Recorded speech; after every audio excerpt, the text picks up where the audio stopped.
Why, hello there, people of YouTube. My name is Arif. Now, when I'm not playing Wargamer Dragon or any of those other games, I'm usually playing World of Tanks, DayZ, War Thunder, or Space Engineers, all of which I'm going to be doing videos of quite soon at your request. But this is World of Tanks, and I wanted to do something pretty weird today. They had a sale on this beauty right here. This is the SU-85I. Now, what's weird about this is, if you know anything about tanks, this will look extremely weird. That is because this tank is transgendered, and when I say transgendered, I mean transnation. It's confused about what it is. Basically, what it is a captured German Panzer III that the Russians decided, I have good idea, comrades. We put a gun from T-34-85 and we put it on. He captured Panzer III. We put on captured Panzer III. We make tank destroyer and we use it because there's so many parts and we don't have many tanks. Well, we have shit ton of tanks, but they're all dead because, well, we don't have base strategy. So that's basically what it is. It is a Panzer III with the, the D5S? Let me see here. Oh, I can just look at this. Yep, the D5S, 85mm. It is a beautiful tank. I got it for a steal at, I think it was 1,500. Let me check. Yes. 1,150. Which is insane. The gun is beautiful. I love it. I love it. It has a 13 rate of fire. Average penetration for the standard shells is 119. And at tier 5, that's beautiful. Average damage of 160 is even better. The dispersion at 100 meters is meh. The aiming time is meh. But what this tank excels at is being amazing. I mean, I don't know how to explain it other than it's just good. The hull armor, 60 at the front, 30 at the side, and 50 at the rear, which I find interesting. I wonder where it's 50. At the front is really the only part that the enemies are ever going to see if you're good, and the only real big downsides to this tank are the commander's hatch, which is huge, and the driver's port slit, which is a good... If you're accurate enough and you can hit it, that's a great target to hit. At the side, anywhere on the side, but I'm going to guess the ammo load is right in this hatch right here. Now, I want to say historically that hatch was used to load the ammo on the Panzer III. And on the rear, probably this part right here or the fuel tanks would be your best bet of shooting it. But enough babbling, let's try to do a game in it.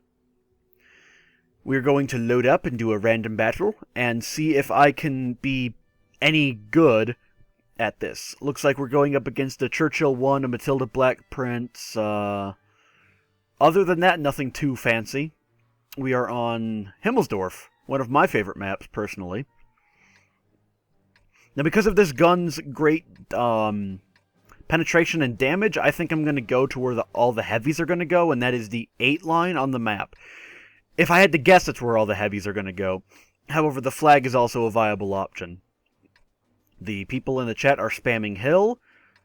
While I could go to the hill because this tank is generally fast and maneuverable, I'm not going to because it is not a tank designed for assaulting. It is a tank designed for staying back and sniping, which is what I hope to be doing this game. I'm talking a lot because I actually have something to talk about in this game. With Wargamer Dragon, it's a lot more thinking, and with this game, it's kind of disengaging your brain and just having fun. That Churchill 3 would have been a problem if he was on the enemy team, because he has like 176 frontal armor.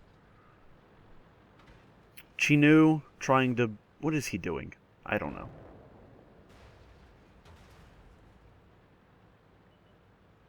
Yep. So what am I hitting? What? Okay, okay, I don't even know. Yep, that's what I thought. There would be all of the tanks massing on the 8 line. I'm going to have that Churchill go up ahead and spot. Use him as sort of a... Okay, I'm hit. And I'm dead. Well, that's a thing.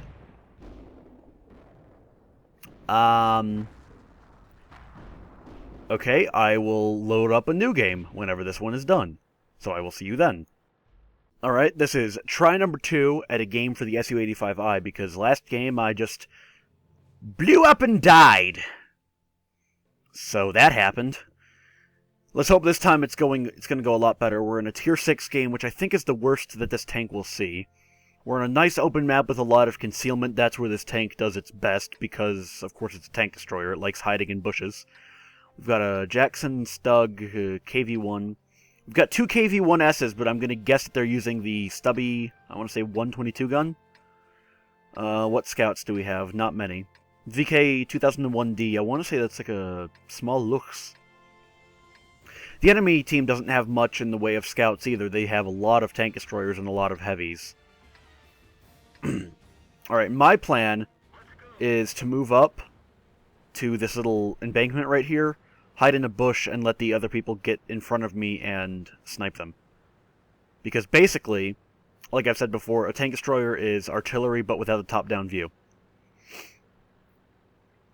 The gun is beautiful. I can't stress that enough. You know what? I said I was going to go to this embankment, but I lied. I wasn't paying attention. Alright, we have a Hellcat up there. Also notice that I'm running a camouflage net and binoculars on this tank.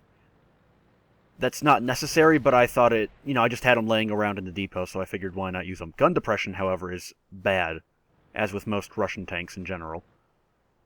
But technically, this is not a Russian tank. Like I've said before, it is a... Oh, look at that! I'm also running a sound mod, in case you couldn't tell. Sound mod is beautiful. I will see if I can find a link to it in the description. However, no promises there. Taking out... Oh, that's an SU-100. Missed there. I don't know if I'll be able to penetrate him from here. He sure as hell can penetrate me, though. I'm backing up. Artillery is going to fire on that position any second now, so I'm going to move up. Well, not necessarily up, but, move. And I saw that T-150 too late. That sucks. I'm so used to driving scouts, light tanks, especially the Locust and the M5 Stuart, that I'm completely out of my game with tank destroyers. In fact, I think the SU-85I is the only tank destroyer I have other than the AT-1, which is another Russian tank destroyer, which I'm going to start grinding to get the ISE-152. Blah, blah, blah, blah, blah, blah, blah. You know, tank talk. What is... Yeah, that looks like, God,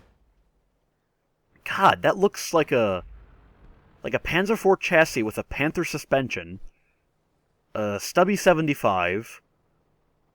That is a really weird tank. Let's just look at this for a little bit. What else do we have that I can look at in awe? We have a extremely scary Panzer III-4. KV-1, nobody cares about that. Churchill. I always thought that these were interesting, how the tracks are exposed on the top. That's something you don't see much on tanks, especially with its chest gun, which sadly doesn't work in World of Tanks. I wish they would add multi-turret support.